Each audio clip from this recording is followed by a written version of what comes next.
বন্ধুরা, আজকে আপনাদেরকে দেখাবো জলেশ্বর মন্দির।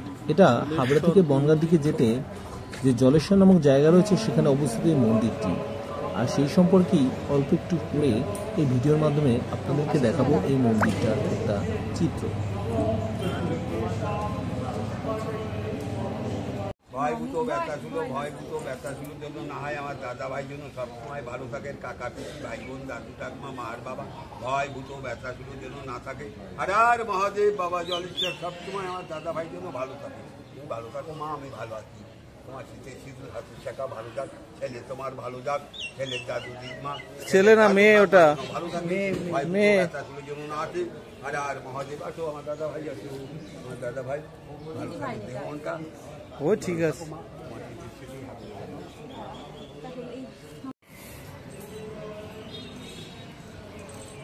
বাবা, এই মন্দির সম্পর্কে একটু যদি বলতেন তো সুবিধা হতো। কেউ বলবেন একটু?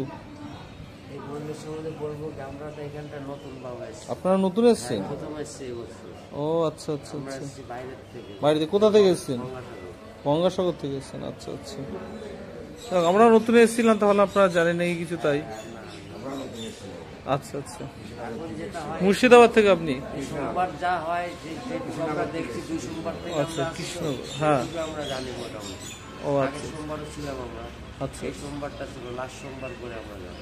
ও বুঝতে পেরেছি। এছাড়া এর কিছু আমরা বলতে পারি না। আচ্ছা আচ্ছা আচ্ছা।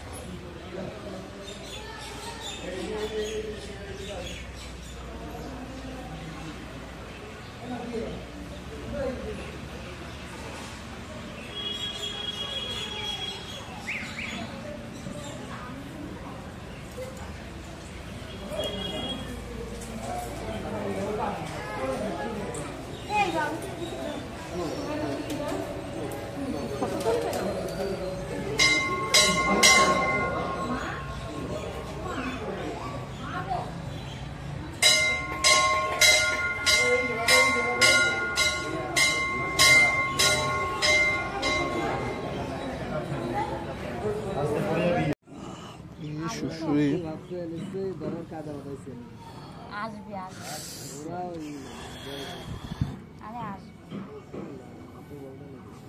একটা অজস্র শুশুরি, কি বলবো, পা যেন মনে হচ্ছে ওদের শুশুরি কি পরিমাণে এই মাছগুলো এসে পা ঠুকতে খাচ্ছে।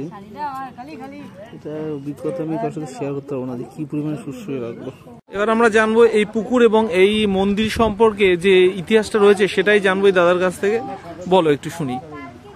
চৈত্র মাসে সাধারণত যেমন শিবের পুজো হয়, সেই সাথে সাথে এখানের বিশেষত্ব হলো এখানে জলের থেকে যারা সন্ন্যাসী হন তারা এখান থেকে শিবকে খুঁজে বার করে জলের থেকে।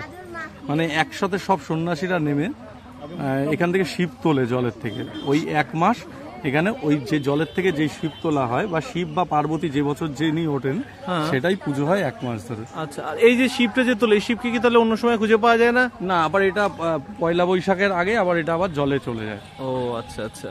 তাহলে এই জলেশ্বর মন্দিরের ইতিহাসটা আপনারা জানলেন? এই নিয়েই জলেশ্বর। ও আচ্ছা আচ্ছা। মেইনলি এই জলের জন্যই কিন্তু এই জলেশ্বর মন্দিরের নামকরণটা। একটা মেলাও জমে উঠেছে এই উপলক্ষে।